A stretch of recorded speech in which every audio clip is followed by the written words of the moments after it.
आइए आपको ऐसे चीज़ों की जानकारी देंगे, बहुत ही रोचकप्रद है। छत्तीसगढ़ राज्य ओपन स्कूल द्वारा संचालित हमारा आदिवासी समाज।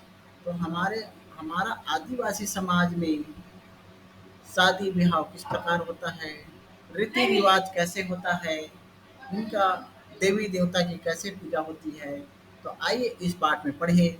बहुत ही रोचक कहानी है। इस पाठ को अगर आप पढ़ेंगे तो बहुत मज़ेदार पाठ है, और अंत तक पढ़िए तो इस कहानी का सार पता चलेगा। तो आइए हम आदिवासी समाज के बारे में जानकारी लें, और इसको हमारी जो संस्कृति है आदिवासी समाज के बारे से ही पता चलता है। तो आइए हमारा आदिवासी समाज का बात करते हैं। प्रस्तुतकर्ता रामदेव निषाद, व्याख्याता। तो आइए सबसे पहले पढ़ते हैं, बहुत मज़ेदार कहानी है इसमें। बात उस पहले की है। मध्य प्रदेश के पिछड़े इलाके की समस्याओं के निराकरण के संबंध में विचार करने के लिए कुछ सामाजिक कार्यकर्ता एकत्रित हुए थे। इनमें कुछ ऐसे कार्यकर्ता भी थे जिन्होंने अपने जीवन में पहली बार शहर देखा था। देखो, अतः शहर के रहन सहन आदि की कोई जानकारी नहीं थी। विचार विमर्श एक हाल में संपन्न हुआ। तत्पश्चात सब लोग खाना खाने चले गए। लोगों के हाल से जानने के बाद संयोजक महोदय ने एक नौजवान को हाल का विद्युत बल्ब बुझाने को कहा। चलो, एक नौजवान को बोला कि जाओ एक हाल में विद्युत बल्ब को बुझा करके आ जाओ। तो इस नौजवान ने अपने गांव में लोगों को फूंक मार कर दिया बुझाते देखा था। वह विद्युत बल्ब को भी फूंक से बुझाने की चेष्टा करने लगा। दरअसल उसे नहीं मालूम था कि दिए का स्थान अब विद्युत बल्ब ने ले लिया है। देखिए यहाँ पर,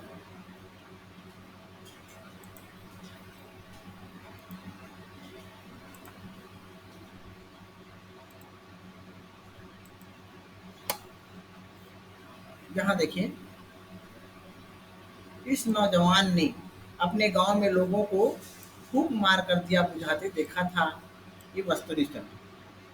या विद्युत बल्ब को फूंक से बुझाने की चेष्टा करने लगा। दरअसल उसे नहीं मालूम था कि दिए का स्थान अब विद्युत बल्ब ने ले लिया, जिसे जलाने बुझाने के लिए सिर्फ स्विच बोर्ड पर लगे एक छोटे से बटन को दबाना पड़ता। जो भी हो, उस नौजवान के लिए तो यह आश्चर्य की बात थी कि इस तरह दूर खड़े रहकर कैसे इस नए किस्म के दिए को जलाया या बुझाया जा सकता।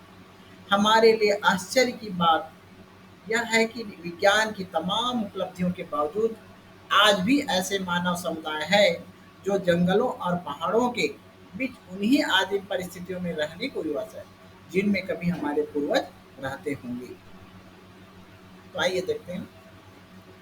जंगलों और पर्वतों के बीच रहने वाले ये मानव आदिवासी व वनवासी या जनजाति के नाम से जाने जाते हैं। देखिए यहाँ पर, जंगलों और पर्वतों के बीच रहने वाले ये मानव आदिवासी या वनवासी या जनजाति के नाम से जाने जाते हैं।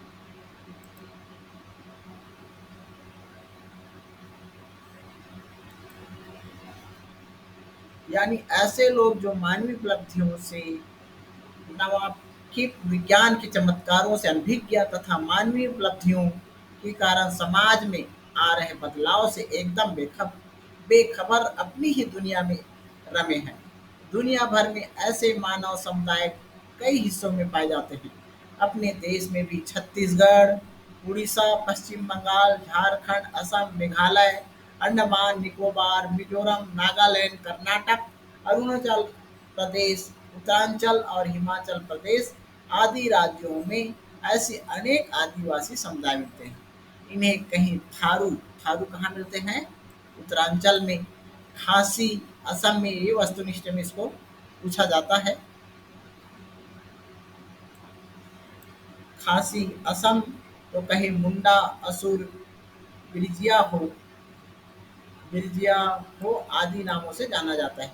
इन समुदायों की अपनी अपनी बोलियां हैं। झारखंड की मुंडा जनजाति के लोग आपस में जिस बोली में बोली जाती है, बातचीत करते हैं, तो उसे मुंडारी कहते हैं। देखिए यहाँ पर, झारखंड की मुंडा जनजाति के लोग आपस में जिस बोली में बातचीत करते हैं उसे मुंडारी कहते हैं। झारखंड के कुर्मी समुदाय के लोग की बोली कुरमाली कहलाती है।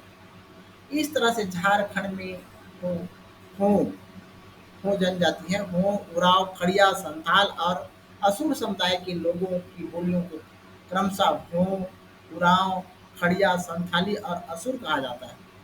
कभी कभी एक क्षेत्र में एक से अधिक बोलियां वाले आदिवासी समुदाय एकत्र हो जाते हैं, तो वे आपसी व्यवहार के लिए एक संपर्क भाषा का विकास कर लेते हैं।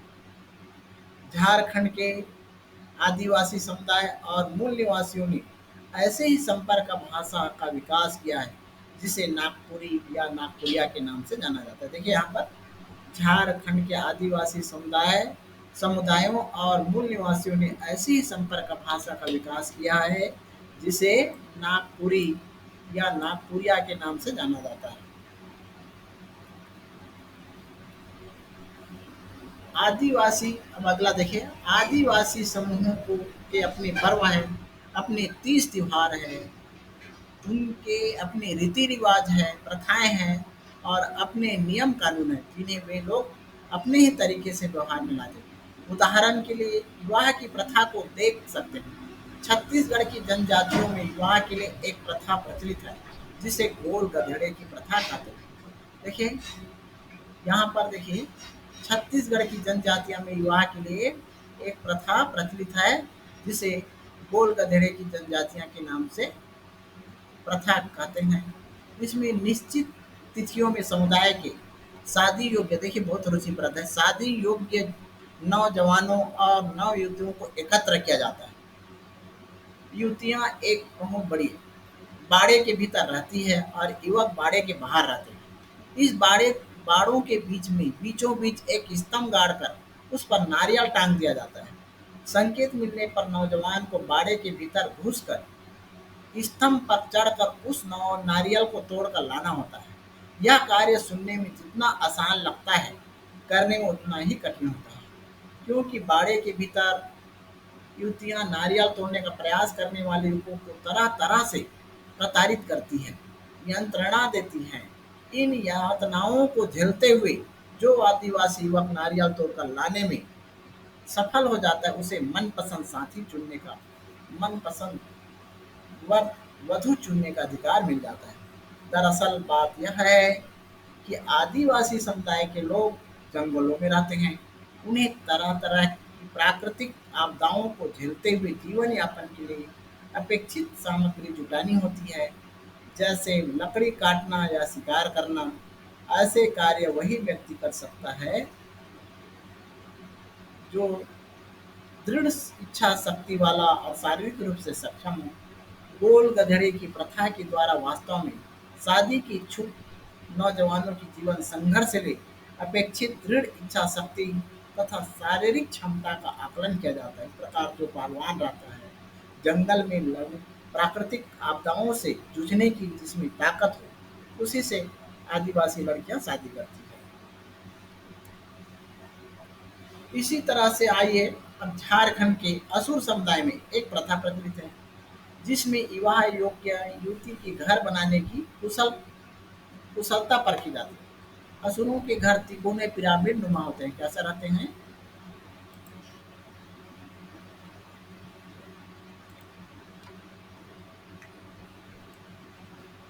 असुरों के असुरों के घर तिकोने पिरामिड नुमा होते हैं और एक खास तरह के जंगलों में पत्तों से इन्हें बनाया जाता है।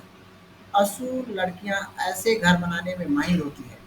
इन घरों की खासियत यह होती है कि भयंकर से भयंकर वर्षा में भी इनके अंदर पानी नहीं टपकता। यदि लड़की द्वारा बनाए गए घर में एक बूंद भी पानी चला जाता है, तो इसे उसकी अक्षमता का परिचायक माना जाता है, कमजोर माना जाता है।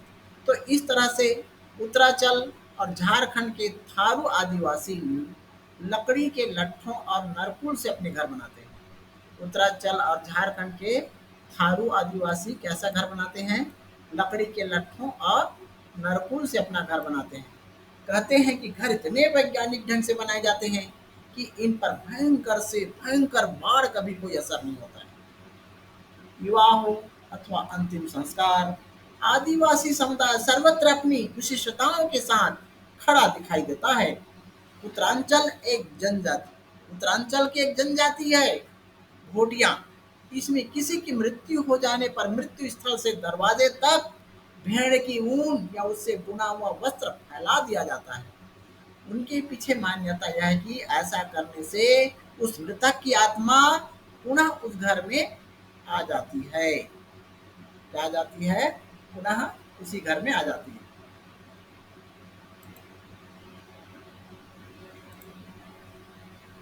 जिस तरह आदिवासियों ने विवाह आदि की प्रथाओं को निभाने के लिए अपने विश्वास और नियम बनाए हैं, उसी तरह कुछ घटनाओं का को प्रतीक बनाकर प्रथा के रूप में मनाने की परंपरा भी इनमें दिखने को मिलती है।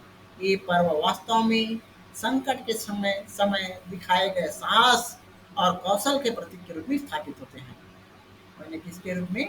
साहस और कौशल के रूप में प्रतीक के रूप में स्थापित। ऐसा एक ही पर्व है जनी शिकार। जनी शिकार इसमें प्रत्येक 12 वर्ष पर स्त्रियां पुरुषों का वेश धारण करके जंगल में शिकार करने जाती है। देखिए यहाँ पर सभी छात्र ध्यान। प्रत्येक 12 वर्ष पर स्त्रियां पुरुषों का वेश धारण करके जंगल में शिकार करने जाती हैं। कहते हैं कि उरांव लोग जब रोहतास की पहाड़ियों से झारखंड उन दिनों बिहार का छोटा नागपुर में बसने जा रहे थे, तो रास्ते में कोयल नदी के तट पर रात्रि हो जाने के बाद पुरुष शराब के नशे में डूबकर सो गए। तभी शत्रु सेना ने उस पर आक्रमण कर दिया। तब पुरुषों को युद्ध करने की योग्य न पाकर पूरा स्त्रियां पुरुषों का वेश धारण कर तीर कमान हाथ में लेकर शत्रु की सेना पर टूट पड़ी और उसे दूर तक खदेड़ दिया। देखिए आदिवासी पुरुष जो है शराब पी करके नशे में डूब कर सो गए। तब शत्रु सेना उस पर आक्रमण कर दी।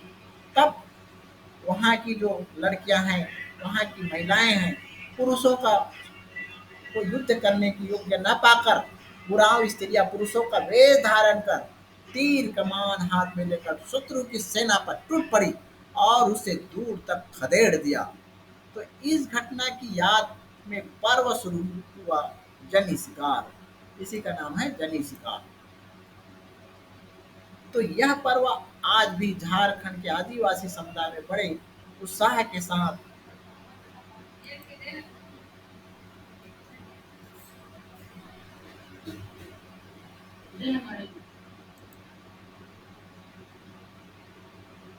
देखिए यहाँ पर यह पर्व आज भी झारखंड के आदिवासी समुदाय में बड़े उत्साह के साथ मनाया जाता है। आदिवासी समुदाय में परंपरागत सामाजिक प्रथाओं, रीतियों और नियम कानून की जानकारी एक से दूसरी पीढ़ी को हस्तांतरित करने के लिए सामुदायिक केंद्रों की स्थापना की परंपरा मिलती है। इन्हें कहीं भोटुल और कहीं रंग बंग कहा जाता है, किंतु विभिन्न कारणों से अब यह परंपरा शिथिल होती जा रही है।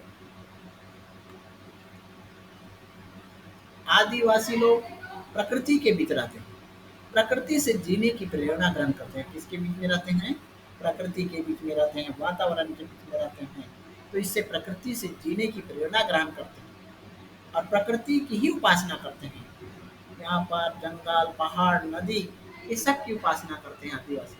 सिंह बोंगा सिंह बोंगा सूर्य और ईश्वर आदि इनके प्रमुख उपासक। उसने सूर्य को, ईश्वर आदि इनके प्रमुख उपास्य देते हैं। आदिवासी लोग जंगल को, सूर्य को, चंद्रमा को, सब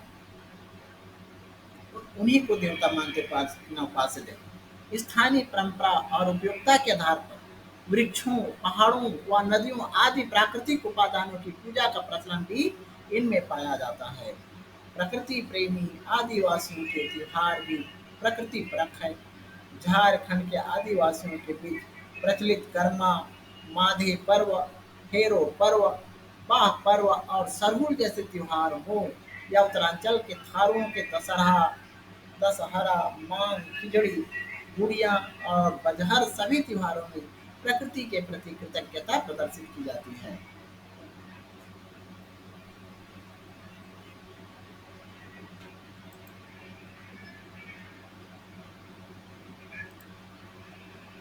झारखंड की वो जनजाति झारखंड की वो जनजाति में मांग पर्व में विशेष सप्ताह मनाया जाता है, उसे 6 दिनों तक चलता है। देखिए, ये झारखंड में जो वो जनजाति है, आदिवासी है, मांग पर्व में विशेष सप्ताह मनाया जाता है, जो 6 दिनों तक चलता है।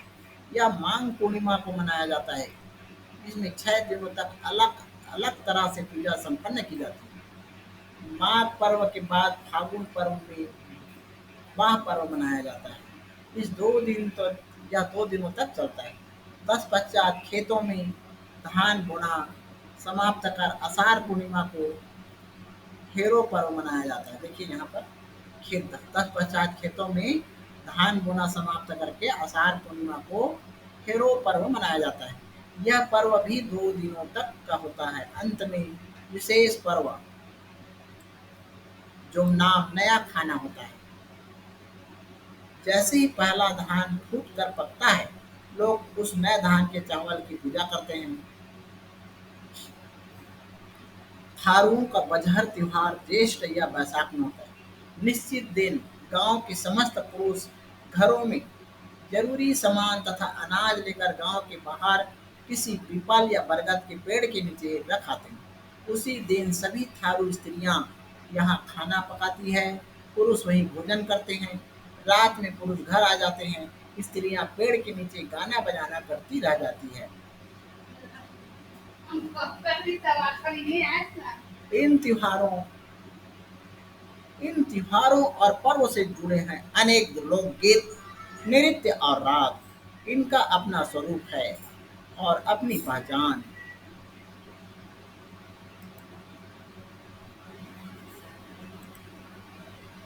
प्रकृति के बीच रहकर संघर्ष करते हुए आदिवासियों ने लोक कलाओं के विकास में महत्वपूर्ण भूमिका निभाई है। ये कलाएं कहीं शास्त्रीय कलाओं के लिए आधार भूमिका काम करती है, तो कहीं अपनी स्वतंत्र पहचान बनाकर देश विदेश में ख्याति अर्जित कर चुकी है। झारखंड में लोकप्रिय छऊ नृत्य कला का एक ऐसा ही रूप है जो देश विदेश में होने वाले उत्सवों और महोत्सव में प्रमुखता के साथ प्रदर्शित किया जाता है। इसमें पौराणिक कथाओं को आधार बनाकर नर्तक समूह नृत्य करते हैं। नर्तकों के मुंह पर कथा के पात्रों के अनुरूप मुखौटे लगे होते हैं। ताल व लय के साथ अभिनय इसकी प्रमुख विशेषता है। झारखंड के अंगद महतो का नाम प्रमुख छऊ नर्तकों में गिना जाता है। आदिवासी पेंटिंग भी कला के क्षेत्र में अपना प्रमुख स्थान बना चुकी है। आदिवासियों के जीवन के साक्षी आस्था और विश्वासों को आदिवासी पेंटिंग का प्रमुख आधार बना है। मजेदार यह बात है कि इन कलाकृतियों में भरे आदिवासी समाज अपने जीवन यापन के लिए प्राकृतिक साधनों पर निर्भर है। खेती, पशुपालन, लकड़ी काटना, रस्सी बुनना आदि इनके प्रमुख व्यवसाय हैं। असुरों की लोहा गलाने की कला तो प्राचीनतम व्यावसायिक कला है। लोहे इस्पात के बड़े कारखानों से यह कला खतरे में पड़ रही है। इधर फिर इसके संरक्षण के उपाय किए जा रहे हैं। सरकारी प्रयासों से इनके बीच मधुमक्खी पालन, मुर्गी पालन तथा कुटीर उद्योग से संबंधित अनेक योजनाओं का प्रचार प्रसार किया जा रहा है। इससे इनके जीवन स्तर में सुधार आना असंभावी है। किंतु अशिक्षा, कुपोषण, नशाखोरी, जुआ, अंधविश्वास और तरह तरह की बीमारियों से घिरे ये जनजातियां समुदाय आज भी इनसे मुक्ति पाने के लिए संघर्ष कर रहे हैं। आजादी और विकास की किरणों का प्रकाश भी इनके लिए प्रतीक्षित ही है। हालांकि आदिवासी समाज अंगड़ाइयां लेने लगा है और इनके बीच के बहुत से लोग ऊंचे पदों पर आसीन हैं तथा राजनीति में भी बहुत ही महत्वपूर्ण स्थानों पर आए हैं। चलिए ये पाठ खत्म हुआ, उसके बाद देखते हैं वस्तुनिष्ठ है।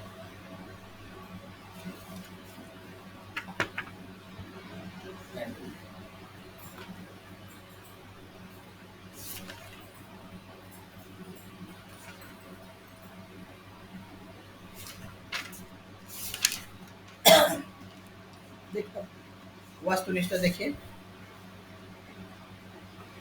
जनी शिकार उत्सव किस प्रदेश में मनाया जाता है? अभी पढ़े हैं इसको। झारखंड में गोल गधेड़े युवा प्रथा किस राज्य के आदिवासियों में है? छत्तीसगढ़ में है। माघ पर्व किस जनजाति में मनाया जाता है? हो जनजाति में। थारूओं का बजहर त्योहार किस मास में मनाया जाता है? यहाँ पर आएगा बैसाख। खासी जनजाति किस राज्य में मिलती है? अभी पढ़े उसको, असम में। कुछ ही संबंध जोड़िए।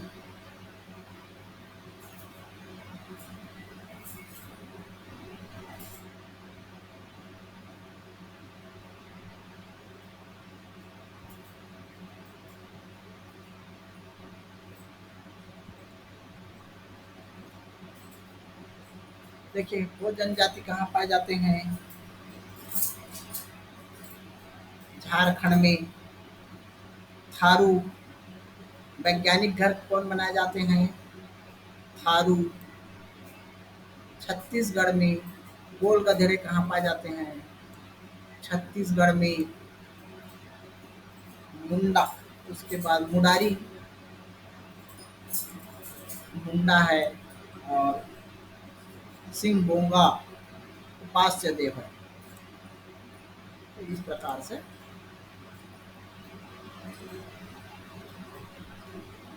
अब निम्नलिखित कथनों में सही कथन पर सही तथा गलत पर गलत का निशान लगाना है। नौजवान ने विद्युत बल्ब को फूंक मारकर बुझाने का प्रयास किया। सही है। जो नाम पर्व में नया धान नहीं खाया जाता है। गलत। आदिवासियों के त्योहार प्रकृति परक है। सही है। आदिवासी समाज अब विकास कर रहा है। सही है। हो जनजाति का पर्व 2 दिनों तक चलता है। नहीं, गलत है।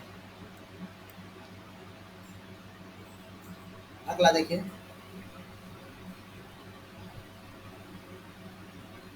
झारखंड के असुरों के घर खालिस्तान आकार के होते हैं।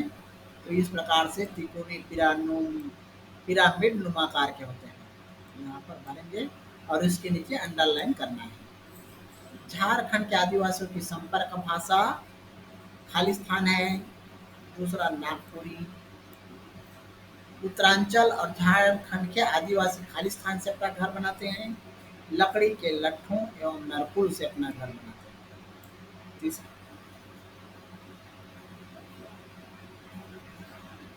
भेट भूटिया जनजाति खालिस्तान प्रदेश में रहती है। तो भूटिया जनजाति उत्तरांचल प्रदेश में रहती है। संथाली बोली खालिस्तान समुदाय में बोली जाती है। संथाली बोली संथाल समुदाय में बोली जाती है। तो इस प्रकार से अनेक शब्दों के बदले में एक शब्द लिखना है। तो देखिए निम्नलिखित उदाहरणों को ध्यान से पढ़िए। जिसका बोध सरलता से हो सके, इस वाक्यांश के लिए बोधगम्य शब्द का निर्माण किया। जिसका बोध सरलता से हो तो उसको कहते हैं बोधगम्य। ज्ञान बढ़ाने वाले इस वाक्यांश के लिए ज्ञानवर्धक। ज्ञान बढ़ाने वाले को क्या कहते हैं? ज्ञान। तो आइए ऐसे कुछ शब्द देखते हैं। वन में बसने वाला वनवासी कहलाते हैं। जिसकी अपेक्षा किया जाए अपेक्षित होगा। जिसकी उपासना किया जाता हो उपास्य।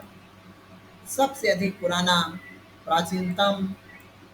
दूसरों के उपकार को मानने वाला कृतज्ञ। देखिए सभी छात्र इसको ध्यान से समझे, बहुत उपयोगी है। परीक्षा में इस पाठ का आएगा तो अच्छा से पढ़िए। और इस पढ़ने के बाद इस वीडियो को लाइक करिए और जो सब्सक्राइब नहीं किए हो सब्सक्राइब करिए। और जिससे मैं जो भी वीडियो बना रहा हूँ ओपन स्कूल का वो आप तक पहुँच जाए। तो धन्यवाद।